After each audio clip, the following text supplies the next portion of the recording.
ప్రార్థన ఊపిరి లాంటిది. ప్రార్థన ఒక వరము. ప్రార్థన ఆయుధం లాంటిది.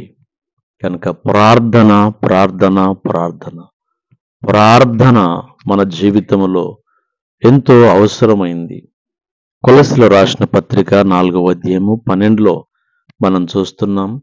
ఎపఫ్రా అదిగో మీకు వందనములు చెప్పుచున్నాడు, మీరు సంపూర్ణులను, ప్రతి విషయములో దేవుని చిత్తమును గూర్చి సంపూర్ణాత్మ నిశ్చయిత గలవారై నిలకడగా ఉండవలని ఇతడు ఎల్లప్పుడూ ప్రార్థనలో మీ కొరకు పోరాడుచున్నాడు అనే సంగతులు ఇక్కడ మనం చూస్తున్నాం.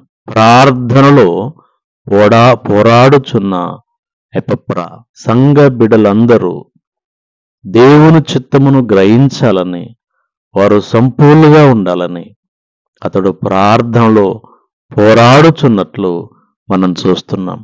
వాక్యం వింటున్న నా సహోదరి సహోదరుడా, మనం కూడా దైవ చిత్తమును సంపూర్ణంగా తెలుసుకున్నట కొరకై, అందరూ క్షేమంగా ఉండుట కొరకై మనవంతు ప్రార్థన మనము చేస్తూ ఉండాలి. ప్రార్థన ద్వారా అనేక అద్భుతాలు, ఆశ్చర్య కార్యాలు ప్రభు సన్నిధిలో మనము పొందగలుగుతామని ఎపఫ్రా తెలిసిన వాడై మరతడు ప్రార్థనలో పోరాడుతున్నాడు. అప్పుడప్పుడు కాదు, గుర్తుకొచ్చినప్పుడు కాదు, అతడు ఎల్లప్పుడూ సంఘ క్షేమము కొరకై, సమాజ క్షేమము కొరకై, అనేకుల క్షేమము కొరకై అతడు ప్రార్థన చేస్తున్నాడు. మనము కూడా అనేకుల క్షేమం కొరకు, సంఘ క్షేమము కొరకు, కుటుంబ క్షేమము కొరకు ప్రార్థనలో పోరాడదాం. ప్రభుత్వ మెండైన బ్లెస్సింగ్ను పొందుకుందాం. God bless you.